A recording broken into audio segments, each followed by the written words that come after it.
Assalamualaikum warahmatullahi wabarakatuh. Selamat pagi. Bagaimana kabarnya hari ini?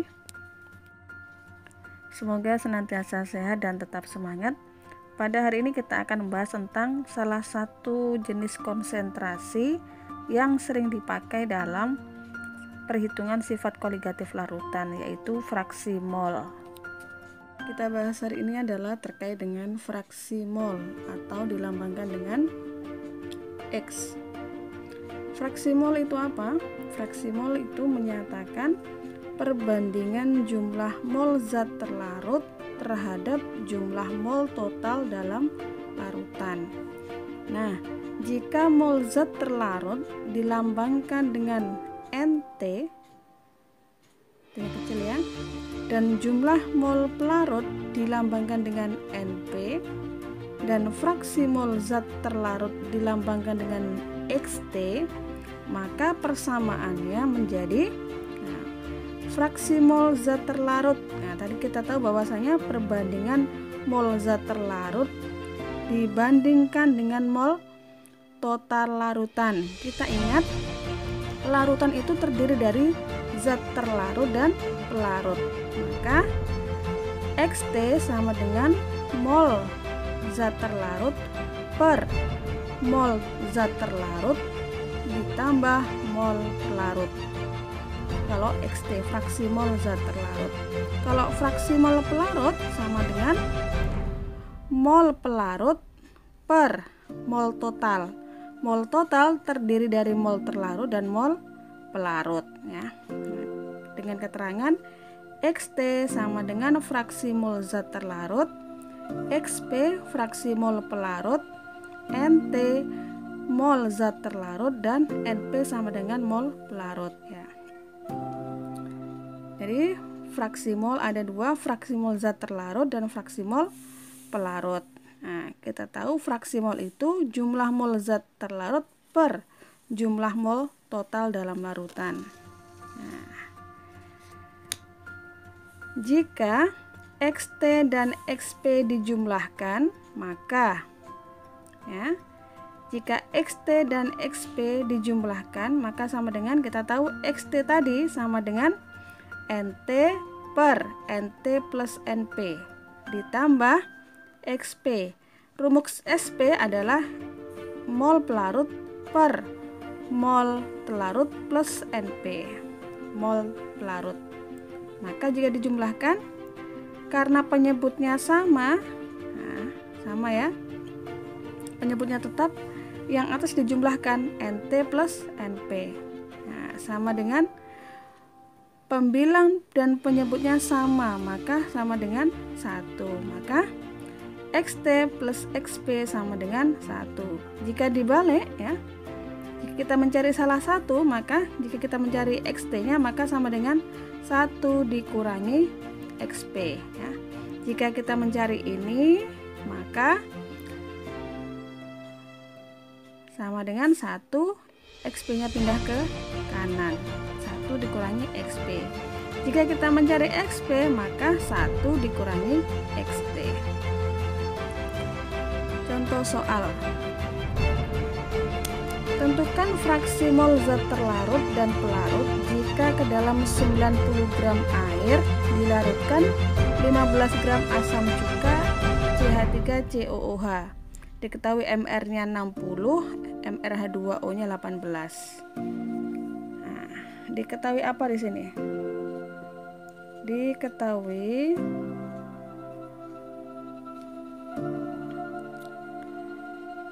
apa tadi diketahuinya? Ke dalam 90 gram air. Air itu sebagai pelarut atau terlarut. Nah, air sebagai pelarut berarti massa pelarut, kita memakan MP ya, sama dengan 90 gram. Nah, massa terlarut sama dengan 15 gram.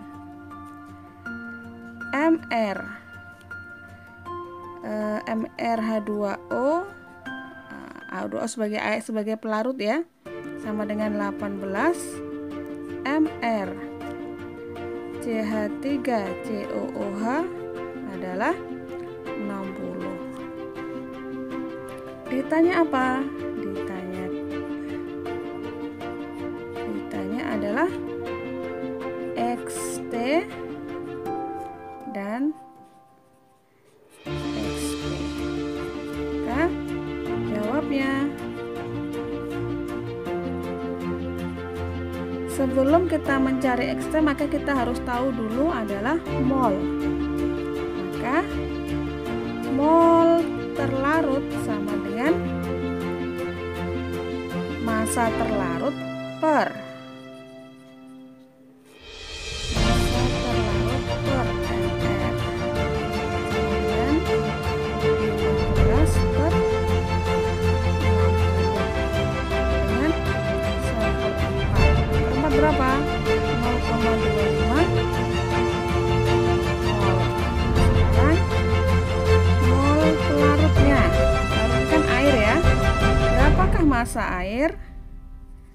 MP per MRP sama dengan 90 per 16 sama dengan berapa?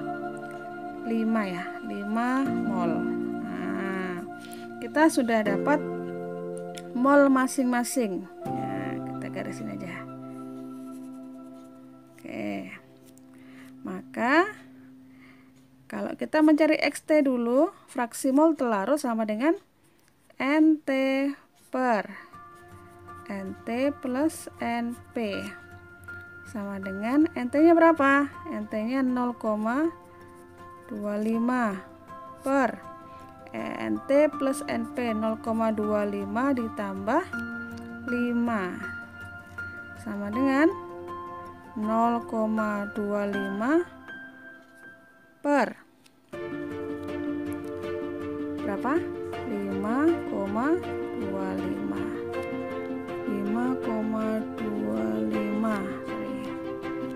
Berapakah 0,25 per 5,25? Kalau kita hitung pakai kalkulator ketemunya sama dengan ya, sama dengan taruh bawah aja ya. Sama dengan 0,05.